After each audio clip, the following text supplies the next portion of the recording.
Good evening. I hope everyone's well today. Thank you for watching. It is appreciated as always.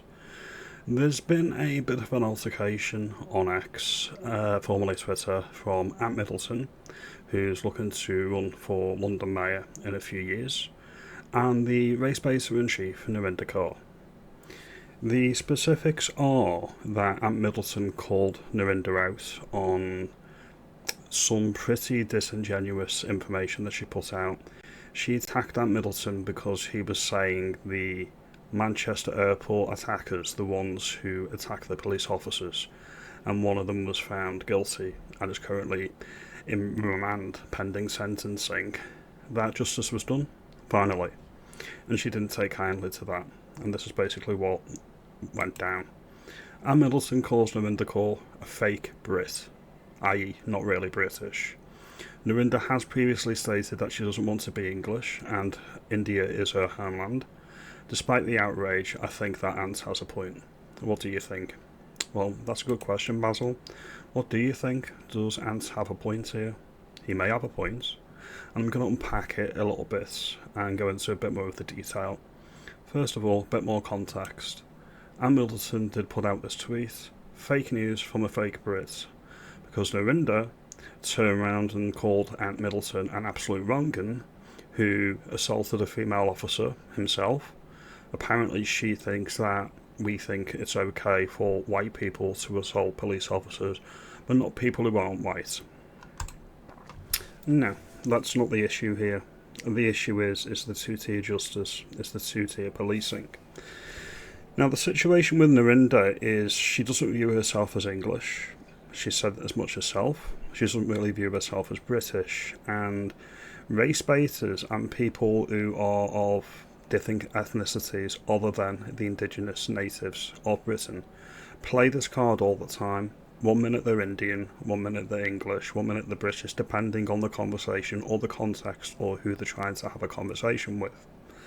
People like me who are British, I don't have any other country to go to, alright? I can't go to India because I'm not Indian. I can't go to Pakistan because I'm not from Pakistan. I'm not American, I'm not Canadian, I am British. Hence my slightly modified British flag with a nice Welsh dragon on. Alright? Or my Welsh flag. There we go. Welsh flag. Yay! Or my English flag behind me. I am British. That's the nature of the beast here. Now the thing is with Narinder, what she seems to think is that certain people have certain mitigation, and that allows them to be absolutely awful people. The people that assaulted the police officers in Manchester Airport pleaded ignorance, said the people that they assaulted were not police officers, and then got convicted because the jury of their peers found that they were lying, that they were not being honest. Now back to Ant, if you looked at what he's actually said is, I'm going to read this out now. He body slammed a male police officer to the ground in 2012, and he was initially charged with ABH, but then forced to plead guilty naively to Section 20 GBH. He didn't break any bones, or bruises or cuts, and held himself accountable, not knowing the magnitude of the charge. I held myself fully accountable as a white, Christian, British, straight man, and the state and the Crown took full advantage of it.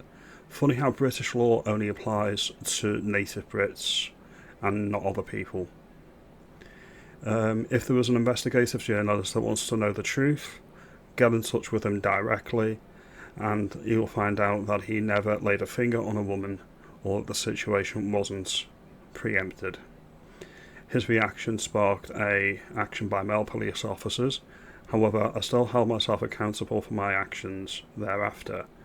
If the Manchester airport scumbags did not get a custodial sentence, then I will start to think something that no one will be prepared for, and I'll bring a whole British nation along with me. Completely agree with the sentiments and the mentality behind that. There's something deeply rotten within the British state, within the British government directly, and it's something that needs to be assessed and we need to look at in more detail in due course. Now, just so you think Just in case you think I am exaggerating, Narinder, I'm going to play you a couple of clips and we're going to go through them. I'm not exaggerating. If anything, I'm being exceedingly polite. The first one I'm going to play is from a few years ago when Narinder thought waving a St George's flag was racist, and this was on Good Morning Britain, so let's just have a look at this one first of all.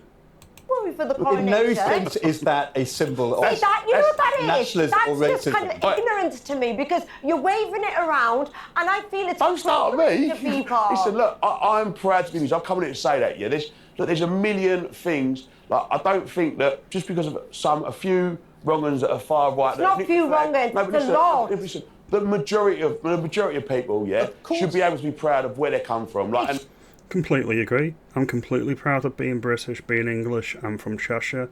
No one will tell me any different. No one will convince me any different, because I'm secure in my nationality. I'm secure in my country, and I'm proud of what I am and who I am. Should. We ain't letting them take it away. I don't think you should encourage nationalism. We are. It's either nationalism or globalism at this point. I'm nationalist, I'm a nativist, I believe in putting the English and the British people in the United Kingdom before all and sundry and the entire universe. Look after your own first, same with your kids, same with your family. You look after your own first. If there's enough provision, then you think of your neighbour, and then the stranger. There's a pecking order. Oh, you should we are proud. We've had Brexit, Windrush, there's a lot that actually the younger generations. Brexit isn't inherently racist. The European Union isn't a country, and it's not a political... Well, it is a political union, but it was meant to be an economic bloc. You're not far right and you're not racist if you voted for Brexit. Windrush, they invited themselves over to the United Kingdom, and the United Kingdom decided not to deport them back to their homelands. What? Okay, so what... Because you say, as a woman of colour, you don't feel that this flag represents you, or that there It's not inclusive. Yeah. The whole idea of a national flag, it's not inclusive. It's not meant to be inclusive, alright? They're not meant to be inclusive. The very idea of nationhood is, it's exclusionary to everybody who's not from the nation. That's the entire point behind a nation, alright? None of this kumbaya, lovey-dovey, let's all be together in the world. That's nice. You go do that. You go do that wherever you feel you can do that, alright? The nation's flag isn't meant to be inclusive.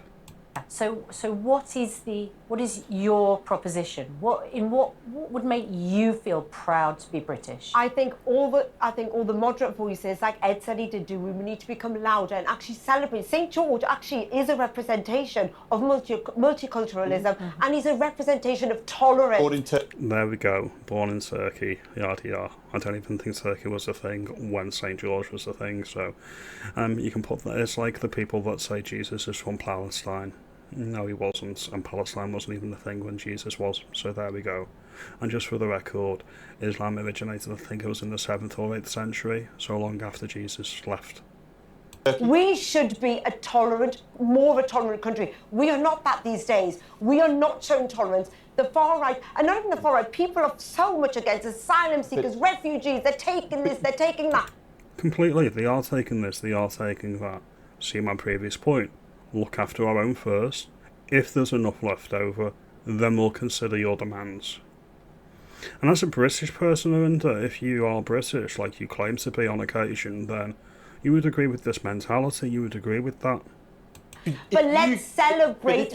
But if you give the flag and patriotism and St George's Day to the far right and say we're not going to touch it because that's something we're not proud of, that is a catastrophe for our country, and we have to own it together. It's outdated. We can be proud of things which we achieve together. We can, but let's get a new flag, because that one is outdated and it represents far too much negativity in this country. I think we need a new day. Did anyone celebrate St George's Day?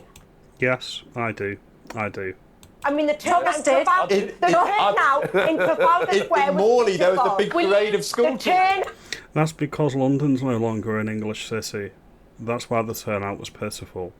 If you go to a place where the indigenous British people are in a majority, not a minority in their own homeland, you get a much more vibrant celebration of all things English, Scottish, Welsh, and British, and Irish. Narinder, will you celebrate the coronation? Actually, no, because I think the monarchy, no, I'm sorry, I think the monarchy represents... Have they gone as well? ...represents colonisation. They need to give... No. The monarchy predates colonisation by quite a long way, Narinder. If you knew your British history, English history, Scottish history, you would know this. The monarchy has been around for a heck of a long time, long before the British Empire, alright? So that may be one slight representation of the monarchy in your opinion, but more importantly, at the time of empire, there was very much a limited constitutional monarchy, meaning you saying, oh, the king or queen got all the jewels and all the riches from empire. Not really true. Not really true. By the time empire was a going concern around the world, it was very much parliament that was in charge, and the king or the queen at the time doing what parliament intended. So if you've got a problem, you've got a problem with the establishment, you've got a problem with parliament, you've got a problem with the MPs. Get it right, sweetheart. Get it right. Back all their stolen jewels. Narinder, I will not be celebrating. Okay. I feel sad. I do want King Charles to do the right thing. I feel he can do the right thing. I think, yes, I would celebrate that, of course. But I think King Charles, who wants to be defender of all faiths, I have faith that he may do what his mother didn't do. Alright, okay, so there we go. You see, with Narinder and the fake Brits, I'm going to use Ant Middleton's phrase there, the fake Brits, their dedication and their patriotism it's dependent. It comes with strings. If you do not curtail to their whims, if you do not do what they say, if you do not celebrate Britain in a way that's PC or correct for them, then they don't want anything. They don't want anything to do with it. It's nice to be in a position like that where you can sort of wear different nationalities depending on, you know, what colour underwear you wear in that particular day. Excuse me.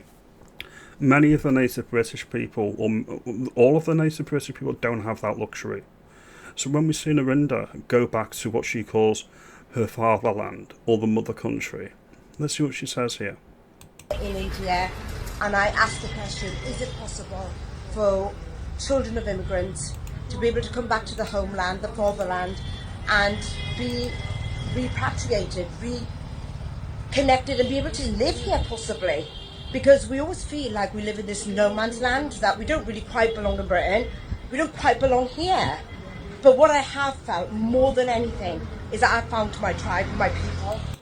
By her own admission, she's gone back to India. From what I understand, she wasn't born in India, she was born in Britain to Indian immigrants. She feels at home in India. She doesn't feel at home in Britain. Alright? Make of that what you will. Her words, not mine. These are my people. I feel at home. There we go. She feels at home in India. From the horse's mouth. This is from a British person. These are her words. It might be a 100% different world. It's a totally different world in India. But I don't feel like an imposter. And, you know, it's funny because on the plane over, I had to fill in this form, and I was a foreigner. It said foreigner coming to India, but I'm the foreigner in Britain. I feel a foreigner in Britain. I am a foreigner here, but I feel at home. They've made me feel welcomed. Just, you know, and I feel resentment. that my parents were forced to come over. No, they weren't forced to come over. They came over of their own accord. They didn't come over. No one had a gun to their head. There was no smuggling gang smuggling these people into Britain from India. They chose to come over. They elected to come here. To Britain to make a life, because India was stripped bare by the British. Another lie. It wasn't. It wasn't. Not at all. So they had to come over to England to get jobs. And here I am now, in England, where a country that doesn't really like brown or black people, and you don't. And I've spoken to... There we go. Tell me what I like and don't like. Tell me exactly what I feel and what I think. Thank you. Thank you for telling me that. I appreciate your insight. Foreign students here, like the ones I spoke to from Congo, I said, have you actually experienced racism? No, nothing. I've seen every nationality here being welcomed with open arms. Okay, we'll leave that one now. Narinder, when you're praising your homeland, or what you refer to as your homeland, being India, what's the minimum wage in India? What are the working conditions in India? What are the voting rights in India? What are the conditions on people that aren't Indian voting and standing for election in India? You think your homeland's so inclusive and so patriotic and so welcoming to foreigners. What are the limits on what you can do as an expat or a foreign citizen in India? Let me know. I'd be intrigued to find out what the answers are to that. Anyway, this is the thing with these fake Brits. You need to call them out on their nonsense and their trash talk all the time. Don't give them any quarter.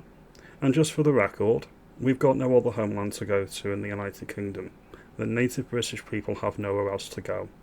So when you get the people like Narinder that think that being British comes with terms and conditions, well, it does for her, and well done. Thank you for exposing your true colours. I am proud of Britain as it was 300 years ago. I'm proud of Britain as it was yesterday, and I'll be proud in 100 years' time. Or my descendants will be. That's the difference between me and the fake British and the fake patriots. Is I will always support my country, and I will always do what I think is best for the country. Anyway, if you like this video, let me know. Comment below, like and subscribe, do all that good stuff, and I'll see you in the next one. Have a good day.